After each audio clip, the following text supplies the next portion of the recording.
Allah ini dipakai oleh orang Indonesia sebagai bahasa untuk menyatakan Allah, kan begitu. Sebagai apa? Sebagai nama kan, bukan sebagai generik. Oh, oke lah kalau itu untuk konteks kalian sebagai nama. Untuk konteks kami adalah sebagai Apa hak yang Anda memakai dipanggil konteks nama Tuhan Theos Islam atau sebagai atau Theos? Elohim. Jadi gini, saya berikan contoh Pak ya. Kalau dalam Itu, bahasa itu, Arab, itu sebenarnya permasalahannya. permasalahannya adalah secara bahasa saja sudah tidak masuk. Makanya saya katakan tadi, kalau Anda katakan ilah, itu kami tidak akan persoalkan. Karena ilah itu adalah kosakata. Dia adalah Tuhan yang artinya. Maka dalam kosakata ada mufrad, ada musanna, ada jamak. Ada satu, tunggal, ada jamak. Ada singular, ada plural. Maka ilah ketika dikatakan banyak Tuhan jadi alihah. Ilah dalam bahasa Arab satu Tuhan, alihatun jadi banyak Tuhan. Tapi Allah karena dia generic name tidak bisa dijadikan jamak, Pak. Allah tetap satu karena dia nama. Mau dikatakan banyak Allah nggak bisa, nggak ada kaidahnya dalam bahasa Arab banyak Allah. Anda tidak mengerti itu, makanya Anda bingung sekarang. Belum lagi kalau kita masuk kepada diftongnya ya, artinya dalam artikulasinya. Contoh, artikulasi dalam bahasa Arab sebenarnya Allah bukan Allah, ya. Artikulasi, baik juga secara penulisannya Allah bukan Allah. Ya Itu udah. hanyalah Gini, sebagai gini. entar dulu sebentar. Itu hanya sebagai Kenapa nggak memakai nama yang telah familiar dalam kitab Anda, Yahweh misalnya? Kenapa? ya, ntar dulu. Kita kan sedang lagi mentukar pikiran di sini Iya. supaya kita juga supaya cerdas untuk tidak terlalu eksklusif gitu loh. Yang mencerdaskan Anda, yang mencerdaskan Yang sini saya, Pak. Ya, ntar dulu.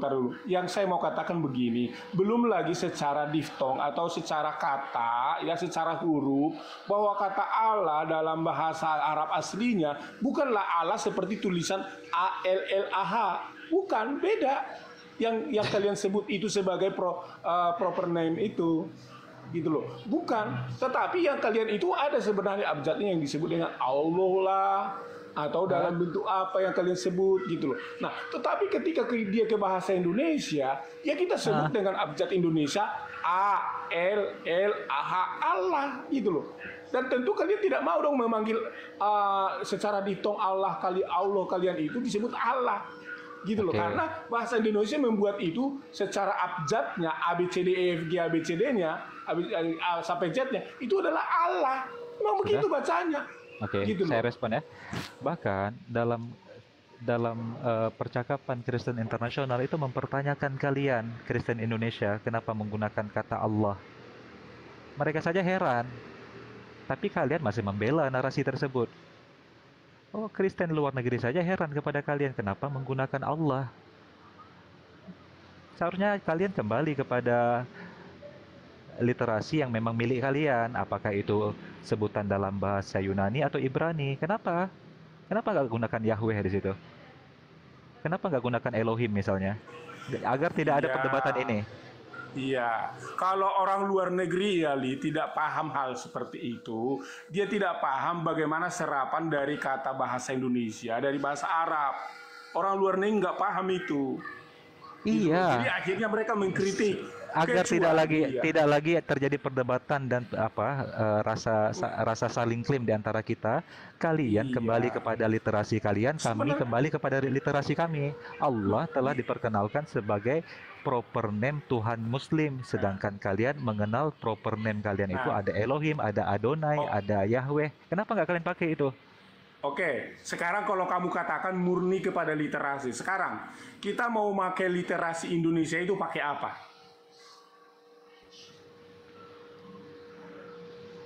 Kita memakai literasi bahasa Indonesia itu pakai apa coba? Baik. Sekarang kita memiliki bahasa Indonesia sebagai bahasa persatuan, bahasa resmi di Indonesia yang telah ada standarisasinya, ada EYD, ejaan yang disempurnakan, ada KBBI sebagai tempat kita merujuk seluruh definisi dari kosakata bahasa Indonesia. Lalu, ini bersifat doktrinisasi agama yang berasal dari dua sumber bahasa yang berbeda. Bahasa Arab, ada bahasa Yunani dan bahasa Ibrani. Oke? Muslim telah menyerap banyak sekali kosakata dalam bahasa Arab ke dalam bahasa Indonesia sebagai penggunaan bahasa Indonesia sehari-hari dan telah dinyatakan sebagai bahasa serapan resmi. Kata iman, kata kitab, berbagai macam kosakata yang kita kenal dalam bahasa resmi Indonesia sekarang. Sekarang giliran teman-teman Kristen memperkenalkan serapan kosakata dari bahasa teks asli kalian untuk doktrin ajaran kalian. Apa yang salah dengan itu? Nanti akan menjadi sebuah kebiasaan yang dikenal oleh masyarakat Kristen. Sehingga dalam perjalanan waktu akan disahkan menjadi kosakata resmi serapan dalam bahasa Indonesia. Sebagaimana kami telah lalui itu. Itu namanya logika pintar, bukan logika asumsi. Nah, berarti di sini Ali, kamu itu akan melanggar undang-undang berdasarkan tata bahasa. Negara kita ini kan mengatur negara satu bahasa persatuan, yaitu Indonesia. Ketika sudah ditetapkan secara undang-undang bahwa bahasa Indonesia seperti itu sebagai ketetapan yang berdasarkan undang-undang menjadi resmi bahasa Indonesia, bahasa siapapun tidak bisa menggugat itu. Nggak boleh, kami nggak boleh, Islam nggak boleh, siapapun Arab nggak boleh menggugat itu, karena yang ditetapkan oleh pemerintah berdasarkan undang-undang gitu loh. Contoh, kalau kita mau ambil, nanti setelah Allah, kalian bilang lagi iman. Loh, itu kan bahasa Arab. Tunggu. Secara definisi KBBI pun saja, kalian menyalahi loh. Besarkan layar saya dulu. Tar dulu. Enggak gini, tadi kita sepakat kan? Tadi kita sepakat bahasa Indonesia yang resmi. Sebentar. Enggak, sebelum Anda berasumsi. Ini saya buka dari KBBI, Kamus Besar Bahasa Indonesia. Apa definisi kata Allah? Allah, noun, nama Tuhan dalam bahasa Arab, pencipta alam semesta yang maha sempurna, Tuhan yang maha esa, yang disembah oleh orang-orang beriman. Oke? Ini adalah sebuah proper name yang tidak bisa dijadikan kosakata lain selain fungsinya sebagai proper name. Maka hormati apa yang telah ditentukan oleh KBBI. Jangan Anda langgar bahasa Indonesia. Anda yang sedang melanggar undang-undang bahasa sekarang. Oh enggak lah. Kami enggak. Mana definisi Allah bagi kalian secara KBBI? Mana? Kami bertanya kepada pemerintah, apakah yang bisa diterjemahkan, kalau ibaratnya ini saya diskusi dengan pemerintah, apakah yang bisa diterjemahkan arti kata Elohim kepada bahasa Indonesia atau Theos kepada bahasa Indonesia? Apakah orang Indonesia menjadi bahasa yang harus kami pakai dalam pengertian pakai kata ini Theos saja kamus? sudah. Tar dulu, Theos dengan Allah beda. Tar dulu. Nah, ketika kami bertanya begitu, maka orang Indonesia akan berkata di dalam undang-undang tata bahasa itu telah resmi penggunaannya bahwa ada yang namanya Allah, ada namanya Tuhan. Mana resmi KBBI kalau Allah itu adalah Allah, woi. Sebentar dulu. Tuhan ini milik siapa? Data orang yang dari tadi Bang Ali. Tadi ngajak berbahasa Indonesia yang benar. Saya minta referensi Allah dari sisi perspektif Kristen bisa dipertanggungjawabkan secara bahasa Indonesia mana coba? Sebentar dulu. Nah, kalau kita sebut Tuhan itu milik siapa? Nanti orang Hindu akan menggugat atau Buddha menggugat. Oh, itu bukan punya kalian, itu punya kami. Tunggu dulu. Dari tadi kau udah ngomong banyak loh Pak Tua, tapi nggak ada satupun data. Nggak bisa ini Bang Ali. Penyesatan ini di rumah Islam ini. Sebentar dulu. Kalau seperti itu nanti saling menuntut, maka tata bahasa Indonesia akan hancur oleh karena segelintir orang tidak paham bagaimana undang-undang bahasa. Maka Tuhan itu akan dipanggil. Memang Tuhan berasal dari mana? Tengok KBBI tadi. KBBI pakai. Yang tidak bicara undang-undang bahasa, tapi Anda sekarang yang sedang mendobrak undang-undang bahasa ketika tidak mau tunduk kepada KBBI atau ejaan yang disempurnakan sekalipun. Sekarang telah jelas kata Allah adalah nama Tuhan. Tidak bisa dijadikan sebagai generik, tidak bisa dijadikan kosakata lain dari arti nama. Dalam bahasa Arab sudah saya jelaskan. Mana ada disebut di situ tidak ada dipergunakan dalam nama lain? Mana ada di situ disebut? Nggak ada. Oke. Adalah sesembahan. Dari sisi struktur bahasa, nama itu boleh dijadikan generik nggak? Coba jawab. Hai, coba jawab. Kalau nama bisa tidak dijadikan generik? Sebentar. Aku kan berpegang kepada undang-undang ya. Kalau di dalam kamus itu telah ditetapkan itu sebagai kamus, itu masih ada sebuah pemahaman kamus bisa diartikan. Tetapi ada yang legal, ada yang bisa diartikan. Nah, kalau itu yang masih pada bagian tertentu diartikan di dalam bahasa Indonesia seperti itu, ya kami terima. Kami Pak, terima, tidak apa-apa. makanya Justru Pak contohnya Framing, begini. Pak Framing, sebentar, Anda Sebentar. nggak ada isinya dari tadi, nggak ada Tar isinya dulu. Anda dari tadi. Saya katakan Biar jika saya kalian mengutip atau menyerap kata ilah itu tidak ada masalah karena tidak melanggar kaidah bahasa. Ilah artinya Tuhan. Maka ilah sebagai sebuah kosakata mufradat bahasa Arab, dia berarti satu Tuhan. Maka ketika menjadi plural atau jamak, dalam bahasa Arabnya menjadi alihah. Tapi ketika kau mengutip kata Allah lalu kau katakan jangan ada Allah-Allah yang lain, itu secara kaidah bahasa saja sudah melanggar. Nah, melanggarnya di mana?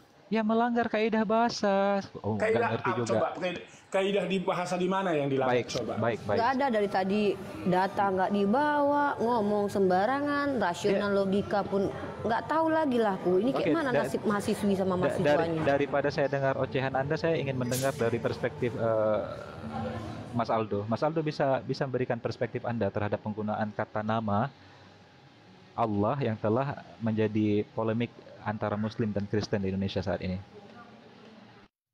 Iya, ini sebenarnya isu yang menarik ya. Dari tahun 2000 sampai sekarang, 2003 ini masih cukup hangat dan bagus untuk didiskusikan karena di umat Kristen sendiri yang mendukung LAI itu banyak yang mereka mendukung tapi tanpa kompetensi bahasa Indonesia. Jadi dipikir kalau bahasa Indonesia ini mudah gitu dipahami. Memang mudah dipahami dibandingkan bahasa Inggris karena ini kan bahasa sehari-hari kita, tapi tetap saja kita harus berpatokan kepada aturannya, ada grammarnya yang disebut PUEBI. Lalu kalau kamus untuk definisi kata, kita nggak bisa mendefinisikan kata sendiri. Bahkan misalnya penerjemah yang tersumpah itu tidak bisa membuat definisi kata sendiri yang bertentangan sama KBBI.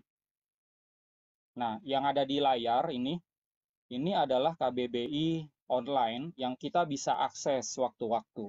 Ya. Nah, LAI apakah tepat pada saat mereka memasukkan kata Allah di dalam terjemahan mereka? Ini juga termasuk salah. Ya. Apalagi LAI, ya, ini mendefinisikan sendiri ya Allah itu menjadi 3 kata yang berbeda makna. Allah huruf besar semua, lalu ada Allah biasa dan Allah huruf kecil semua. Nah, ini sebenarnya sudah melanggar aturan ya. Tidak ada penerjemah satupun di Indonesia yang melakukan apa yang dilakukan sama LAI. Jadi nggak boleh. Yang namanya bahasa Indonesia itu cuma satu, ya. Kamusnya ini cuma satu. Ya, dari Sabang sampai Merauke, kita memakai bahasa Indonesia sebagai bahasa persatuan. Jadi definisi meja, ya, orang Aceh sama orang Papua tahu, oh meja itu ya buat belajar, ya, sambungannya kursi, ini meja. Tapi kalau ada penerjemah yang bilang enggak, meja itu adalah makanan khas Jogja. Nah, ini udah aneh gitu. Ya, silakan menerjemahkan pakai sendiri sama keluarganya. Tapi kalau penerjemah yang baik tidak. Keluarganya ya, pakai. Nggak seperti itu ya, supaya nggak jatuh korban ya.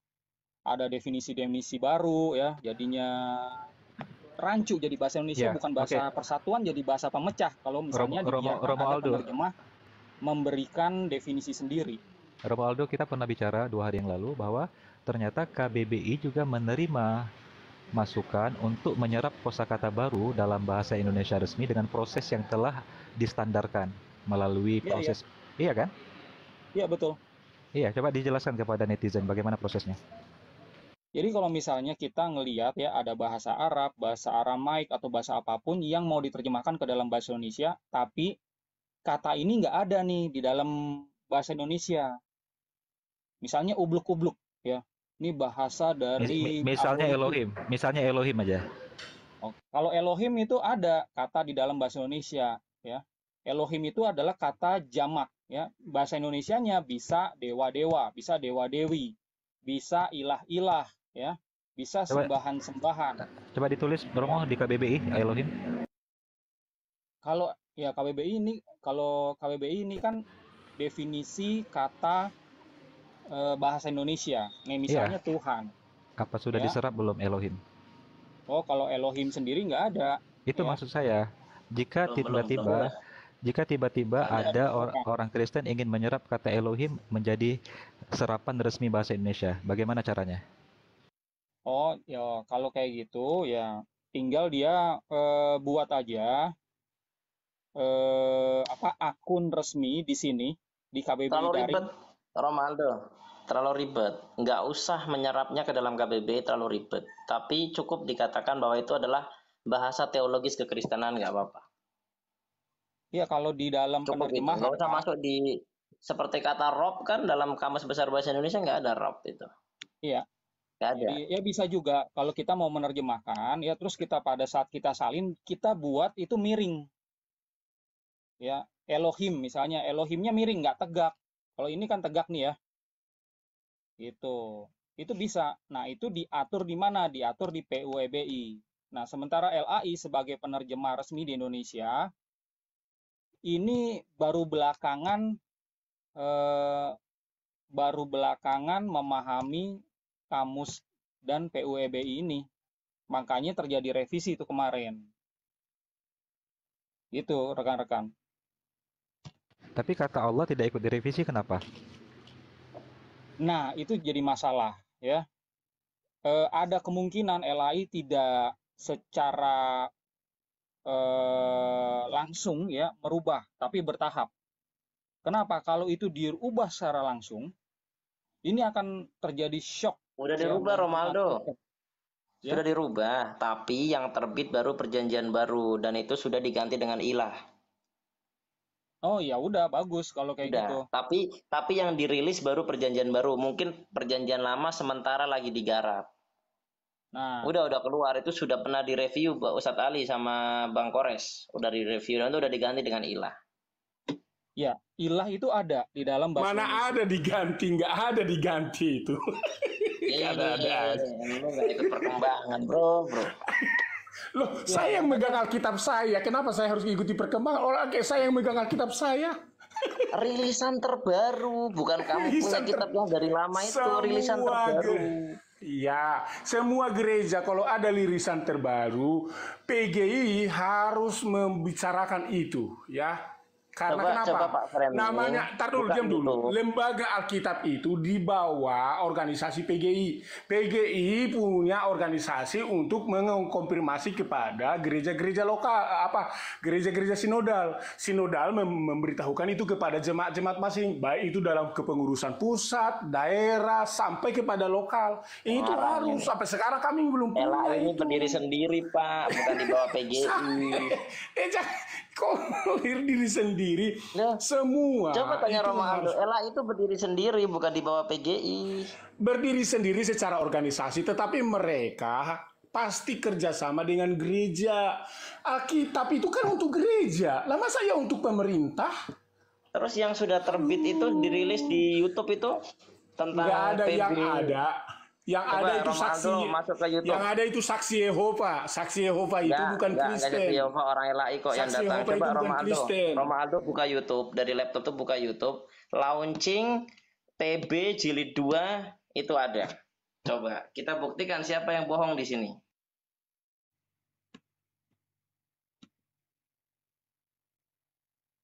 Launching TB jilid 2, terjemahan baru jilid 2. Tuh. Tuh, ya. Tuh, lihat tuh.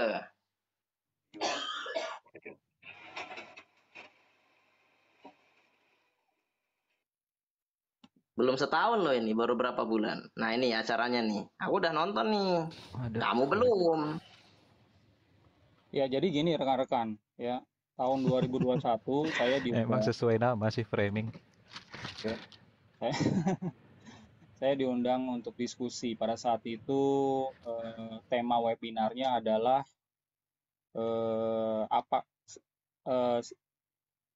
apakah terjemahan LAI akurat. Nah, Kalau nggak salah seperti itulah ya. Atau seberapa akuratkah terjemahan LAI. Nah, narasumbernya itu adalah Pak Anwar Chen salah satunya. Nah, begitu dia jelaskan ya, gini gitu. Nah, baru ada diskusi pada saat itu. Nah, pada saat itulah saya naik untuk saya bicarakan, Pak, judulnya ini kan seberapa akurat terjemahan LAI. Nah, ini tidak akurat. Atas dasar apa saya menyatakan ini? Ya, karena LAI ini belum ya menyesuaikan terjemahannya dengan kamus resmi di Indonesia. Pada saat ini adalah KBBI versi kelima. Dan untuk tata bahasanya adalah PUEBI ya. Seperti ini nih. Ini PUEBI daring ya. Ini adalah KBBI-nya. Semua penerjemah mau menerjemahkan itu nggak ngasal, pakainya ini, dua alat ini, dua tool ini. Gitu. Nah, di akhir dari diskusi kami, beliau bilang oke, ya dengan rendah hati mau merevisi terjemahan mereka. Jadi ya ini ya launching ini kan baru berapa bulan yang lalu, ya. Harusnya ya ini yang TB pertama itu dikeluarkan 1974. Begitu nanti ada KBBI versi 1 ya, terus ada EYD, itu harusnya sudah diterjemahkan. Karena bahasa ini berevolusi. Jadi bisa jadi terjemahannya juga nggak sesuai dengan terjemahan yang baru ya, dengan kata-kata yang baru, dengan aturan yang baru itu ada salahnya. Makanya nggak heran kalau memang wajar ya merevisi terjemahan. Nah, ini kan udah dimatiin YouTube-nya, nanti bisa kebenet sebentar aja sebagai bukti udah. Ya, jadi kita perlu pahami di sini ya rekan-rekan kalau ini sebenarnya adalah hal yang wajar dan kita harus appreciate apa yang dilakukan LAI. Mereka terima masukan, terus mereka revisi. Nah, hasil revisinya seperti apa? Terus terang, karena ini baru 2 bulan, saya belum terima nih, ya yang barunya itu seperti apa-apa. Ada yang bilang ke saya, enggak, saya udah pesen nih, nama Allahnya masih ada. Tapi ada yang bilang, enggak, udah nggak ada. Nah, saya nggak tahu. Mungkin minggu depan atau bulan depan saya baru dapatkan ya. Nanti kita bisa lah eksposisi atau kita bisa bedah gitu ya hasil terjemahan ini secara bersama-sama dan kita lihat ya sesuai nggak sama KBBI, sesuai nggak sama PUEBI. Gitu rekan-rekan. Ini Bro Aldo, oke terima kasih sudah konfirmasi, kalaupun baru 2 bulan. Makanya saya bilang tadi sama si kawan kita ini, benar ya saya belum terima. Jangankan terima, dengar-dengar aja belum. Jangankan dengar, gosip-gosip aja belum. Artinya itu lebih rendah informasinya, gosip-gosip. Anda yang gaptek, Anda yang miskin informasi, orang pulang yang salah. Saya itu praktisi dari gereja, jadi saya harus tahu. Praktisi gereja, jadi, supaya kamu paham. Hermeneutik aja gini, gagal paham menjelaskan gini, apa. Tar dulu, jangan dipotong-potong dulu. Jadi gini Bro Aldo. Nah sekarang, tadi kan Ali sudah bertanya, bagaimana, sudahkah ada serapan dari Elohim atau Yahweh kepada Alkitab? Bro Aldo tadi sudah bilang udah ada. Nah, saya mau minta begini, Bro Aldo. Kalau nanti semua, ya, kan semua dalam proses bahasa ini kan begini. Dari kamus, baru disimpulkan jadi sebuah kalimat, kata resmi, formal, kan gitu. Berarti harus ada nanti informasi-informasi dari semua agama tentang kamus mereka mengenai Tuhan mereka. Bayangkan kalau ada 6 agama di Indonesia ini memiliki serapan bahasa untuk diterjemahkan kepada bahasa Indonesia. Apa pemerintah nggak gempor dalam hal menerjemahkan itu? Kok mikirin kegemporan pula Anda ini? Seorang merendahkan kompetensi orang-orang berbahasa Anda ini. Kok enggak, tunggu dulu, argumen Anda itu apa nggak gempor? Kok membatasi Anda ini? Kita mau mengembangkan analogi-analogi yang kemungkinan di sini. Jadi ini saya beri contoh, Pak Framing, saya berikan contoh ya. Saya berikan contoh sangat ringan sekali biar Bapak paham. Tidak sulit bagi pemerintah untuk menciptakan sebuah kosakata baru resmi dalam bahasa Indonesia. Dulu ketika muncul perkembangan teknologi informasi di era 2000-an, mulailah orang mengenal ada istilah download dalam bahasa Inggris atau upload. Maka pemerintah agar tidak terus-menerus bergantung kepada bahasa Inggris untuk memiliki kosakata resmi dalam bahasa Indonesia, maka pemerintah kita, yaitu Kementerian Pendidikan dan Kebudayaan, mencari padanan kata yang cocok untuk arti download. Maka muncullah kata unduh, dan Unduh secara dan resmi unggah. unduh dan unggah. Maka secara resmi diperkenalkan, tidak butuh waktu lama. Setelah sosialisasi, setelah para jurnalis dan para percetakan mendapatkan informasi tersebut, mulailah orang-orang menggunakan kata unduh dan unggah secara serempak, secara nasional dan resmi dalam penulisan bahasa Indonesia yang baku. Jadi bukan sesuatu yang mustahil, Pak, kalau memang ada goodwill-nya dari kalangan Kristen hari ini. Silahkan. Kalau saya melihatnya bukan, ya semua kita pasti menginginkan goodwill-nya. Asal jangan ada intervensi-intervensi yang berdasarkan kata goodwill, tapi nanti standarisasinya itu tidak ada. Jadi tidak ada kepuasan di dalam hal seperti ini. Nah, ini yang saya lihat, nanti lama-lama setelah Allah, iman, setelah iman ini, setelah ini itu, jadi semua nanti akan diganti. Artinya, kita itu tidak akan bisa lagi bersama sebagai bangsa Indonesia yang bisa menerima apa yang disahkan menjadi serapan di dalam bahasa Indonesia sebagai serapan yang sah menjadi undang-undang yang resmi, akhirnya buyar. Maka kita akan melanggar nanti dari kebersamaan ini. Kita sebut kita satu bahasa, satu Indonesia, satu negara. Kita jadi nggak mungkin lagi. Karena kenapa? Selalu kita ributin.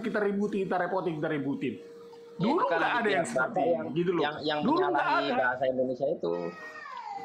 Dulu nggak ada seperti ini. Tetapi oleh karena mungkin kita hanya melihatnya secara sempit dan tidak kita mempunyai wawasan luas, akhirnya kita korek-korek dan kita angkat itu jadi sebuah permasalahan. Padahal sebenarnya nggak ada permasalahan.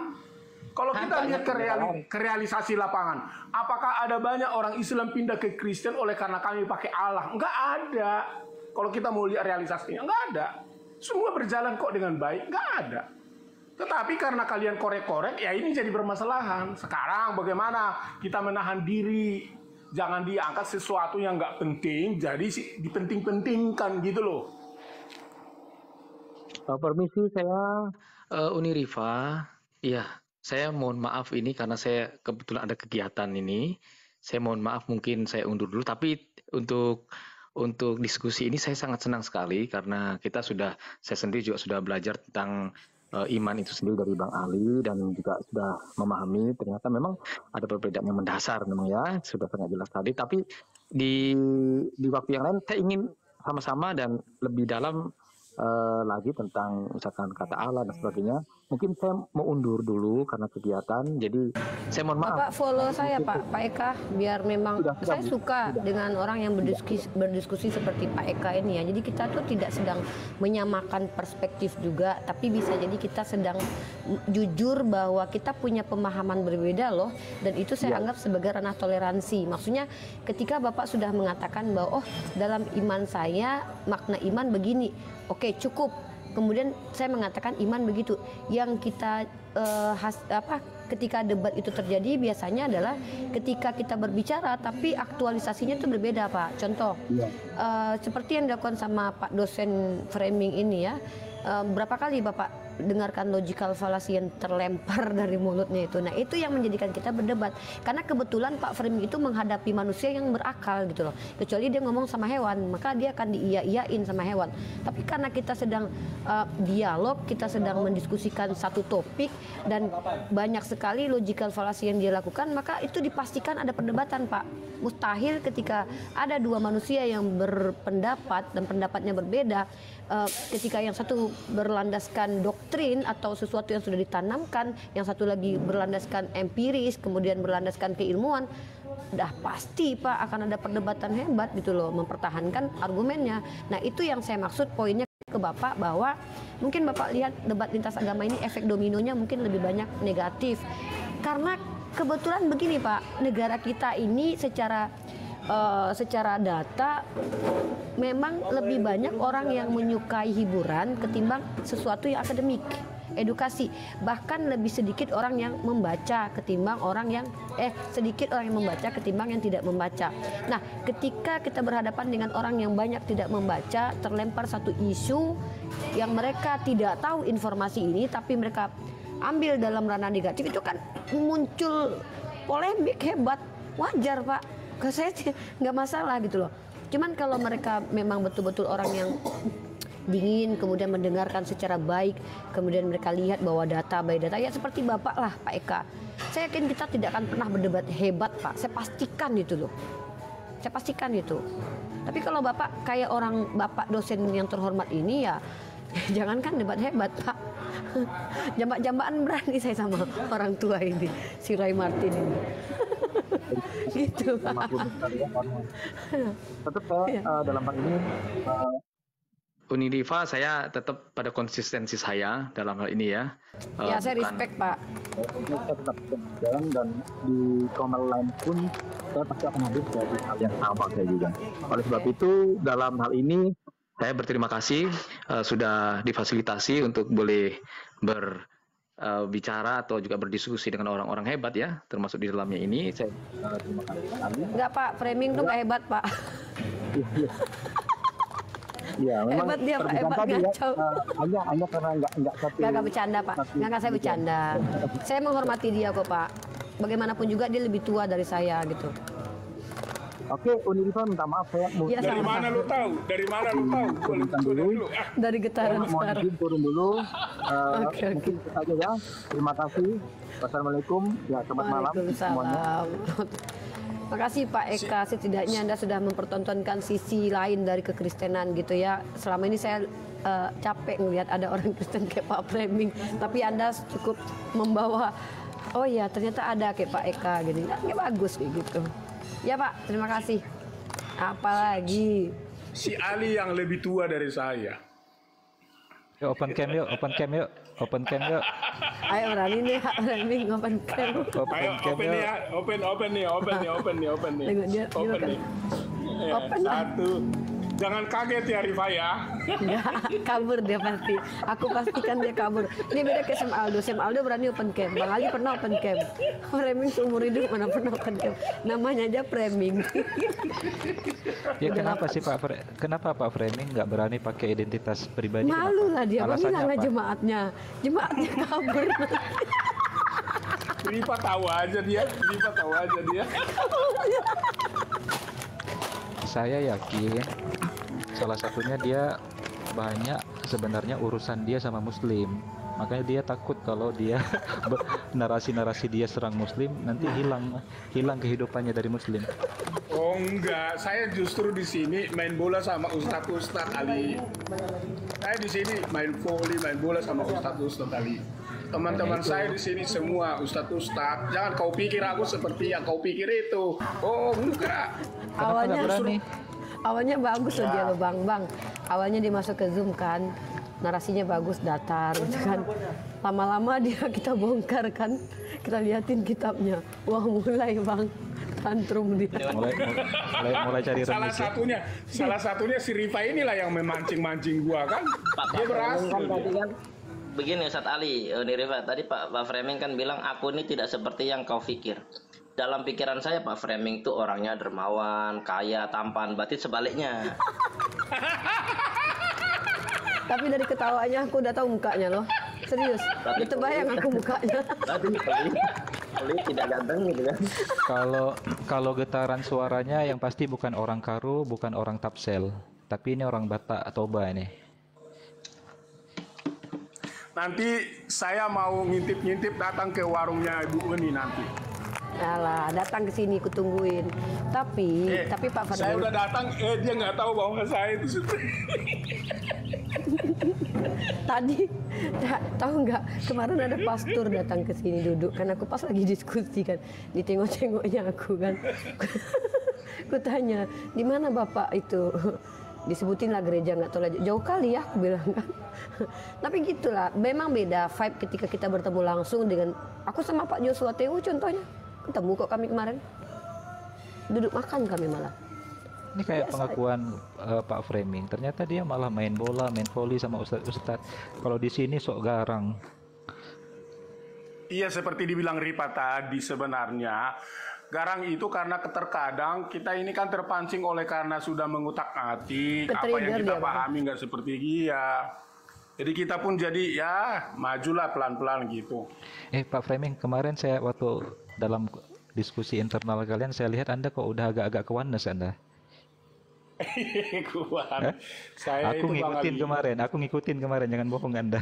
Ya, yang di mana itu, Li? Iya, yang internal kalian ada si Malikil, ada siapa lagi di situ. Oh, iya. Sebenarnya gini, Bang. Kalau ibaratnya di dalam internal Kristen ini pemahamannya berbeda-beda itu ada beberapa hal alasan. Pandangan teologinya memandang Yesus itu masa di bumi, dan pandangan teologisnya masa Yesus itu setelah tidak ada lagi di bumi. Dua hal itu memang menjadi sebuah polemik. Namun untuk membahasakan itu kadang-kadang dalam bahasa-bahasa Alkitab itu, ya kita kan tidak sempurna semua untuk mengartikan setiap perkalimat itu. Nah, masing-masing kan mempunyai persepsi sendiri. Belum lagi sudah menjadi dogma, ya kita bisa terima itu. Namun bagi saya saya tidak pernah menolak yang namanya pemahaman Tritunggal. Dan apalagi seperti kemarin kan saya dibilang sama Herdi, percaya nggak Roh Kudus? Percaya Yesus, percaya Bapak, percaya. Ya udah, kamu udah Tritunggal, saya bilang gitu. Ketawa dia. Namun untuk lebih pandangan Herdi ini kan saya lihat memang dia pandangan dia bahwa Yesus itu bukan lagi Yesus yang dilihat oleh Tritunggal seperti di bumi ini, tapi dia sudah ada di sana duduk, dialah satu-satunya. Itu yang saya coba pahami. Nah, dua hal ini kan sebenarnya benar. Tapi waktu ditanya Herdi, Yesus Bapak, Pak Framing udah setuju. Iya, setuju saya. Nah, berarti udah melanggar Tritunggal yang baku dong. Tritunggal kan baku. Herdi itu warna garis keras, jangan main-main sama Herdi. Enggak, Pak Garis keras Pak dia. Framing ini Tritunggal atau oneness atau tengah-tengah? Itu makanya saya bilang tadi Bang Ali, kalau disebut Tritunggal itu pandangannya dilihat dalam sejarah selama di bumi ini. Coba tanya gerejanya dulu, dari gerejanya kita tahu nanti Bang. Ini si Rifa emang tugasnya si Rifa ini selalu begitulah, iya kan? Sekarang Dia enggak, pintar ya. Intelijen kau Rifa, intelijen kau. sekarang nggak bisa ditentukan lagi gereja Uni setelah muncul pergerakan Herdi dan teman-teman. Sekarang siapapun gereja apapun ya tetap punya corak masing-masing. Tapi gini Bang Ali, sebenarnya gini, pernah nggak lihat dialog-dialog di Zoom-nya siapa itu yang di Jerman sekarang? Di Jerman. Yang sudah kabur, yang siapa itu? Nabi Olzam. 26 B. Oh iya, Nabi kedua. Nah, Paul Jang. Oh iya, Olzam. Paul Jang. 26 Dialah yang kan juga 26 B dia. Ya, dialah yang mencoba kemarin mencoba mengetes setiap padahal itu level udah dari berbagai gereja loh tentang oneness itu, tentang Tritunggal itu. Dilihat sesuai pandangannya. Justru yang selama ini berpandangan Tritunggal malah oneness. Gitu. Serius? Iya, betul. Jadi gini, Iya. kontra praksias. Jadi gini, mereka itu, contoh Mikana itu kalau kita tanya, kamu doktrinnya apa? Tritunggal, kata dia. Tritunggalnya apa? Hanya Yesus Allah satu-satunya. Dia nggak sadar kalau dia itu oneness. Makanya istilahnya adalah kontra praksias. Jadi, Ini Aderion nggak akan setuju ini. oh iya, kalau orang-orang yang ngerti doktrin sesuai dengan tradisi suci, ortodok, katolik, mereka kan punya pendapat dari bapak-bapak gereja, mereka pegang itu. Tapi kalau yang kayak liar ya, yang mohon maaf ya, aku bilang tuh mereka nggak pakai dogma bapak gereja tuh, mereka tuh cenderung ke oneness. Coba lah, Mikana itu kemarin sama Lina Wijaya sempat selek gara-gara itu, gara-gara doktrin tuh. Nah, kenapa Fatima Satkia dengan Gracia Pelo itu bertengkar di grup WhatsApp gara-gara doktrin itu? Fatima ini tidak terima Tuhan itu 3. Beda Sopiatul dia mendefinisikan tapi sudah politeis. Karena dia bilang Allah itu jenis, manusia itu jenis. Jadi satu jenis. Maksudnya Bapa, Anak, Roh Kudus itu jenisnya sama. Itu yang hakikat. Aku pernah dengar itu dan aku rekam itu, tapi aku lupa simpan di mana tuh, Sophia tuh. Pada dasarnya Sophia tuh sedang menjelaskan triteos. Triteos setara. Atau istilah Pak Jody itu triteos dempet. Istilah-istilah itu kan nggak bisa dimunculkan kan. Nah jadi si Sophia tuh nggak sadar dia. Jadi kalau Pak Framing nggak setuju ada hierarki dalam ketigaan Pak, ini? Coba kalau Pak Framing setara nggak antara ketiga oknum ini? Setara atau ada hierarki? Kalau hierarki unitarian dia, subordinat dia mulai. Kalau saya melihat disebut setara dalam arti contoh saat Yesus di bumi, kalau kita sebut total setara ya tidak mungkin kan gitu. Halo? Wah, betul-betul. Aku sepakat nih Pak Framing ini. Total setara ya nggak mungkin. Karena kan ketika anak adalah 100% manusia dan 100% ilahi, Bapa tidak pernah menjadi 100% manusia. Setara enggak. Gini, Uni. Kata total harus diartikan juga, jangan seolah-olah bahwa otoritas yang pada Yesus itu hanya dilihat dari sisi kemanusiaan. Ya. Tapi harus dilihat secara keseluruhan. Halo? Jadi totalitasnya setelah kebangkitan gitu? Nah, enggak, maksud saya begini. Kalau kita mau melihat totalitasnya Bapa, kan gitu. Kita lihat dulu sebagai acuannya di sana. Totalitasnya Bapa kan, dia kan sumber dari segala sumber. Nah, dia nggak sadar kalau dia udah subordinat ini. Ntar dulu. Nah, disinilah makanya kadang-kadang kan kalau kita nggak uraikan, orang juga akan memahami salah. Dia segala sumber. Bagaimana sumber silakan segala... Pak Framing jelaskan biar kami yang membaca corak doktrin Anda. Silakan. Nah, oke, nggak apa-apa. Kalau dia sumber segala sumber, contohnya dia sumber segala sumber, bagaimana kita mendefinisikan, menggambarkan sumber segala sumber itu dengan bentuk-bentuk yang bisa kita ukur? Wujud-wujud atau kehadiran-kehadiran seperti apa konkretnya dia? Kan tidak bisa. Kan begitu. Nah, sekarang kalau dia yang tidak bisa kita ukur, kita tidak bisa konkretkan wujudnya seperti apa, maka sekarang pertanyaannya, bila kita lihat kembali kepada Yesus, kita lihat wujudnya, dia ada. Nah sekarang di situ aja kan sudah berbeda. Tetapi jangan diartikan seolah-olah begini. Loh, kalau begitu Yesus itu sangat berbeda dong dengan Bapak itu. Nah, ini yang harus kita kaji, berbedanya di mana, kesamaannya di mana, gitu loh. Kalau kita lihat dalam wujud, ya nggak mungkin Bapak orang nggak berwujud, Yesus ya berwujud. Di situ aja logikanya udah berbeda. Tetapi ketika kita masuk kepada segala kehendak, segala rencana, segala hal apa yang Tuhan mau untuk dilakukan kepada manusia di bumi ini. Udah lari topik ini. Maka semua itu sudah ada pada Yesus. Gitu. Pak Framing skema teologi dulu, baru nanti kristologinya. Anda udah masuk ke ranah filosofi. Maksud kita, Anda jelaskan dulu pandangan Anda terkait tentang posisi Yesus atau posisi Bapa gitu loh. Bahas skema teologi dan kristologi dulu. Itu baru kita tahu Anda ini sebenarnya siapa gitu loh. Iya, skema teologinya kan saya sudah kasih tahu bahwa Bapa itu kan sumber. Dalam definisi kan dia sumber. Jadi fix yang benar yang mana? Yang Trinitas apa yang mana? Fix aja. Iya, makanya Bapa itu kan sumber. Kalau Enggak, kita mau membuat skema teologi tentang sumber, seperti apa sih? Nggak bisa. Tapi kalau kita mau fixnya siapa yang benar, Trinitas apa Wanas?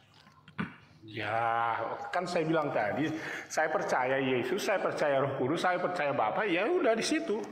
Tapi untuk menjelaskan ini kan tidak semudah seperti itu. Gitu. Atau gini, saya mau tanya, ketika Yesus mati di tiang salib, yang mati siapa? Oke, ketika Yesus yang mati di kayu salib, tentu lihat nih ya, Bapak mati secara fisik, secara fisik, udah pasti Yesus. Tetapi secara kehendak dan rencana, itu semua ada pada Bapa. Berarti Bapak ikut bingung mati? Nggak, Makanya saya bilang tadi, secara fisik, Ya, yang kita lihat Yesus yang mati. Tetapi dalam segala rencana dan kehendak dari sang sumber itu adalah kehendak Bapa. Iya, kan Dan tinggal itulah dijawab yang Pak dikatakan Framing. oleh Yesus. Tinggal dijawab, apakah Bapak ikut mati ketika Yesus mati? Saya nggak bisa jawab begitu karena saya harus buat skemanya dalam untuk mengartikan itu. Karena Nah, sekarang kalau karena rencana Pak Bapak, gini, karena Pak Framing nggak mau terbaca sebagai Wanda sekarang. enggak, karena itu Alkitab katakan kok bahwa kalau Yesus itu melakukan itu semua mati di sana adalah karena kehendak Bapa. Pak, tunggu. Gini, kalau data by persen ya, menurut yang aku baca, data oneness itu justru lebih, kalau ibarat kata itu kayak 70% ada di Alkitab kalian daripada Tritunggal sendiri. Tritunggal mungkin 20%, nah itu pun masih asumsi atau masih penafsiran. Tapi kalau oneness itu banyak loh Pak datanya. Ibarat kata tuh kalau orang-orang oneness tuh secara alkitabiah dia lebih kuat. Dan aku bisa tunjukin itu, dan ini berdasarkan kata Pak Joshua Teu sama Herdi loh. Dan betul-betul kuat itu. Contoh kayak Yesus, murid-murid Yesus tidak ada satupun yang membaptis menggunakan nama Bapa Yahweh dan Roh Kudus, tapi menggunakan nama Yesus. Itu buktinya satu. Kemudian ketika melihat Bapa maka sudah melihat Yesus. Nah itu, jadi sebenarnya tuh bidat oneness ini dalilnya lebih banyak daripada dalil kalian Tritunggal. Buktikan aja lah kalau nggak percaya.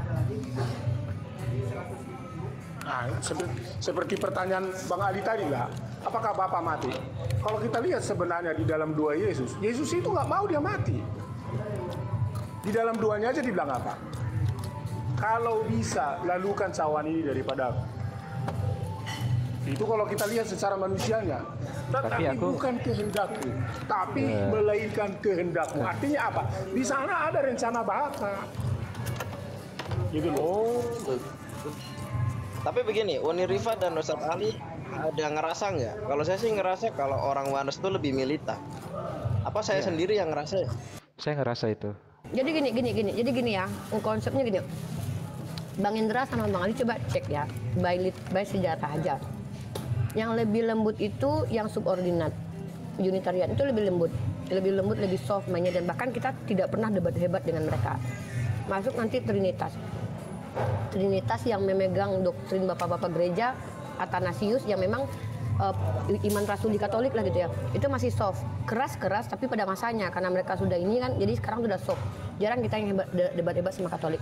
Masuk ke Protestan, nah kita akan debat hebat dengan orang-orang yang jarang dari kalangan ini, kayak siapa yang pakai bahasa roh, Pentakosta ya, itu jarang tuh. Karismatik, karena mereka punya ini sendiri pemahaman yang berbeda juga tentang roh segala macam.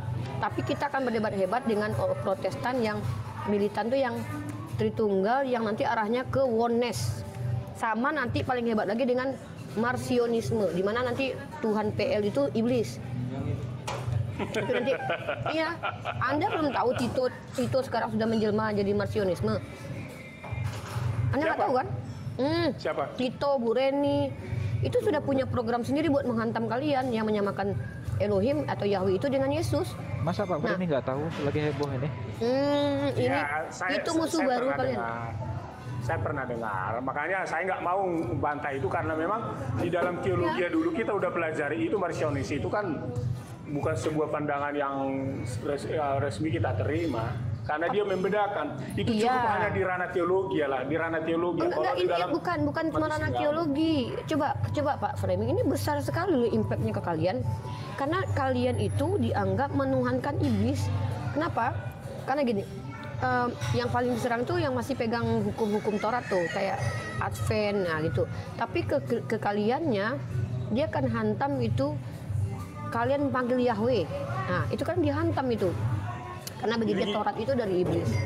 Gitu jadi loh. gini Pak, waktu kita belajar Marcion sebenarnya titik permasalahannya dia membandingkan Allah PL itu lebih kejam daripada Allah dari Perjanjian Baru. Ini lebih ekstrim Pak. Ini kalau itu ya aku tahu kalau Marcionisme sebenarnya hanya membedakan Tuhan PL dengan Tuhan PB, hanya membedakan.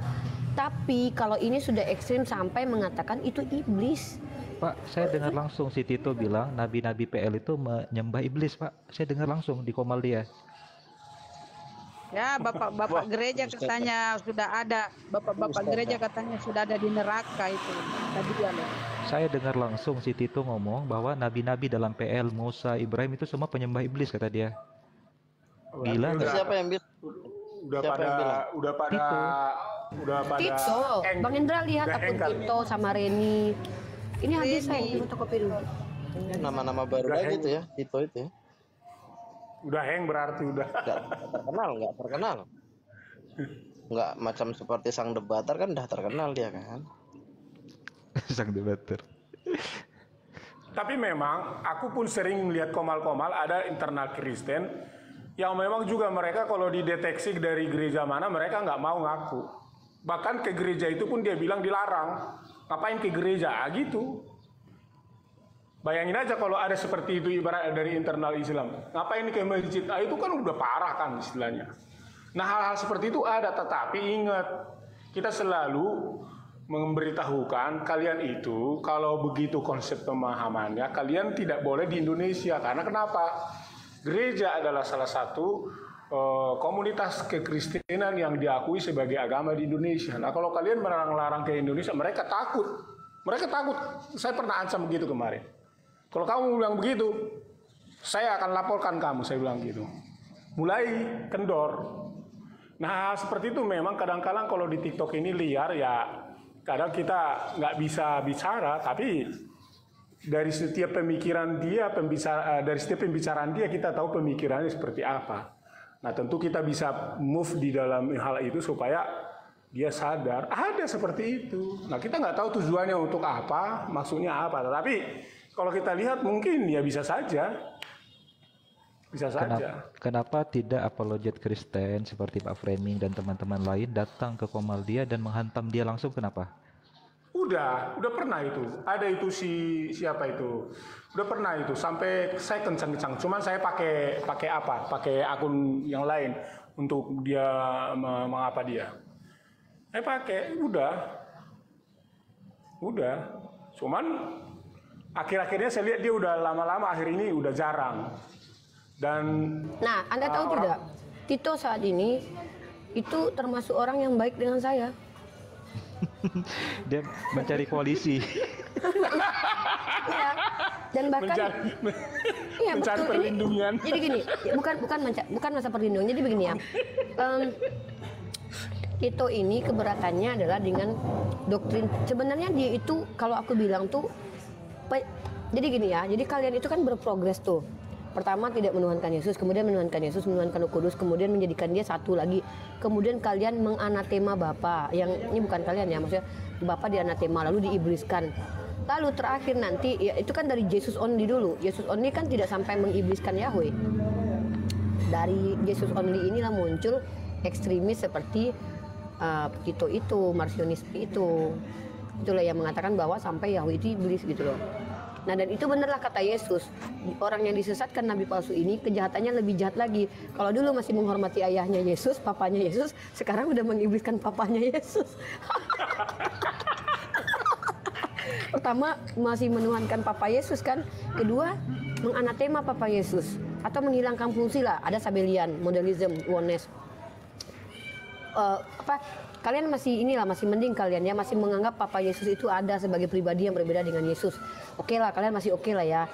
Nah, muncul lagi, Papa Yesus itu bukan pribadi, tapi hanyalah sebuah jabatan, modelism, Sabellian muncul. Tiba-tiba muncul Yesus only. Papa Yesus itu nggak pernah ada, yang ada tuh cuma anak doang.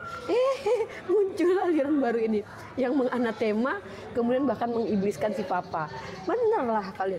Bener kalian kalau Yesus turun ya. Aku nggak bilang Pak Framing termasuk karena mensekutukan si Papa Yesus. Papanya Yesus ya, papanya Yesus gitu, bukan Yesusnya. Iya. Yesus menyembah kepada papahnya, kalian menghina papahnya gitu, bahkan kalian menyekutukan papahnya. Terakhir Enak aja. Cobalah. Saya akan bikin buku nanti, progres skema teologi itu mulai mengkerucut dan itu memenuhi nubuatan Yesus. Orang yang disesatkan nabi palsu ini semakin lama semakin jahat. Bahkan sampai-sampai menghina papahnya Yesus. Memang benar luar biasa kalian. Parah. Ya Tapi nggak apa-apa sih, itu urusan kalian. Dari tadi kita bicarain peran Yesus, peran papahnya Yesus. Kok Roh Kudus nggak dilibatkan sih? Kasihan Roh Kudus. Gini, Roh Kudus itu gini bang. Roh Kudus itu pertama tidak bernama. Susah bang untuk mendeskripsikan Roh Kudus. Pertama dia tidak bernama. Yang kedua dia itu masih rancu antara dia banyak atau sedikit atau satu. Karena setiap orang punya Roh Kudus. Gitu loh bang. Setiap orang tuh punya Roh Kudus bang. Jadi tuh mereka tuh akan kesulitan untuk mendeskripsikan Roh Kudus ini. Yang ada hanya dia pernah menyerupai merpati gitu. Waktu Yesus dibaptis di Sungai Yordan. Jadi kalau Pak Frame kita suruh untuk deskripsikan Roh Kudus, mencret-mencret dia nanti. Gini, biar saya deskripsikan ya. Gini. Jadi bicara tentang Roh Kudus, sebenarnya itu akhirnya kita temukan di dalam Perjanjian Baru, Roh dan Kudus. Bentar, ini ada Pak Peri. Bentar, Pak Peri. Pak Peri minta klik yang ada gambar orang dua, warna biru sama warna pink. Lalu Pak Peri klik. Pak Peri pertama follow akun aku dulu. Karena aku nggak bisa jambak kepala Pak Peri naik ke atas ini. Jadi Pak Peri klik dulu pertemanan sama aku, baru request. Kalau nggak Pak Peri nggak bisa naik ke sini. Aku udah coba jambak tapi nggak bisa. Coba deh. Ini Pak Peri suawah ini. Dan aku pun mau ikuti juga. Oh ya, Pak Peri belum follow aku. Follow dulu. Oke. Gimana sih deskripsi Roh Kudus sesimpel dan sesederhana mungkin agar dimengerti oleh manusia? Kalau Roh Kudus itu sebenarnya baru di dalam Perjanjian Lama, Perjanjian Baru disebut kudus dalam arti memang harus, karena memang kata roh itu pada umumnya kan di Perjanjian Lama itu kan bersifat umum kan gitu ya.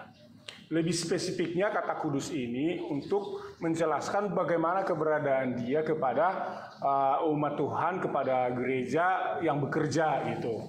Nah, tapi kalau kita lihat kan sebenarnya definisi kata Roh Kudus itu kan sebenarnya adalah bagaimana dia punya kekuasaan, kekuatan ya. Kalau kita lihat dalam Kejadian pasal 1 ayat yang kedua, roh Allah melayang-layang itu kan bagian daripada roh kan gitu. Nah, secara bahasa definisi sebenarnya kan ada yang dibilang kadang-kadang angin ini, bahkan orang yang ekstrim bilang kentut pun kan disebut roh, kan begitu. Ya memang kalau secara kata roh itu yang kita tidak lihat, tapi bukan berarti dia tidak berada kan, ada dia punya kuasa. Justru kalau kita lihat roh inilah sebenarnya esensi dari kekuasaan Tuhan itu, yang datang pada ciptaannya dan pada manusia. Termasuk ketika menciptakan manusia itu adalah nefes dari roh Allah itu sendiri. Cuman disebut nefes karena khusus kepada manusia. Nah, kalau roh itu bersifat umum. Nah, ketika disebut roh ini terus hadir, maka sebenarnya fenomena-fenomena roh ini lebih konkretnya khusus terrealisasi pada person-person yang lebih sifatnya kepada nabi di dalam Perjanjian Lama, khususnya di kitab-kitab kitab nabi atau zaman Raja Daud lah. Benang merahnya pada nabi. Mulai lebih spesifik bagaimana roh Tuhan bekerja, urapan, termasuk kalau disebut sebenarnya urapan ya, disebut itu urapan itu ya Roh Kudus, karena mereka disebut minyak urapan untuk memberikan otoritas. Nah, ketika roh ini terus bekerja, maka perjanjian itulah digenapi di dalam Perjanjian Baru, itu disebut Roh Kudus. Roh Kudus ini yang dikatakan oleh Yesus untuk khusus datang kepada umat yang memang kalau Ibu Ripa tadi bilang itu datang kepada personal. Tapi sebenarnya bukan seperti itu pada prinsipnya, tetapi kuasa. Nah, disinilah akhirnya skema teologi tentang Roh Kudus itu yang akhirnya dikembangkan orang-orang Kristen, bahwa dia satu tapi dia bisa hadir dalam banyak kepada manusia. Terlebih ketika dikutip waktu di dalam Yohanes pasal 4 itu yang dikatakan bahwa dia seperti angin. Angin kemana dia bertiup, kamu bisa rasakan, tetapi kamu tidak melihat dia, kan begitu. Nah, ini lebih spesifik, sampai akhirnya di dalam Kisah Rasul, Roh Kudus itu terlihat bagaimana bermanifest, bahkan sampai kepada karunia-karunia, dan bisa ada sebuah kata-kata yang bisa disampaikan oleh karena manifest dari Roh Kudus gitu. Nah, itulah yang sebenarnya berkembang. Saya lihat karena kesulitan untuk menjelaskan Roh Kudus, akhirnya Roh Kudus dipaksa untuk menjadi oknum dan pribadi. Makanya ada teman saya di sini, Mas Saha, yang sering masuk ke sini, dia sudah sampai kepada kesimpulan hanya ada dua oknum, hanya ada Tuhan atau ada Bapa dan Yesus. Dia sudah duinitas sekarang, karena Roh Kudus itu adalah kekuasaan Tuhan seperti kata Pak Framing tadi. Nah, memang disinilah makanya kita juga tidak bisa pungkiri kalau disebut nama-nama atas nama Roh Kudus, dalam nama Bapa, Anak, dan Roh Kudus, itu kan sebuah untuk mengartikan bahwa pribadi-pribadi ini yang nyata kepada umat manusia, baik dalam konteks perjanjian lama maupun konteks perjanjian baru.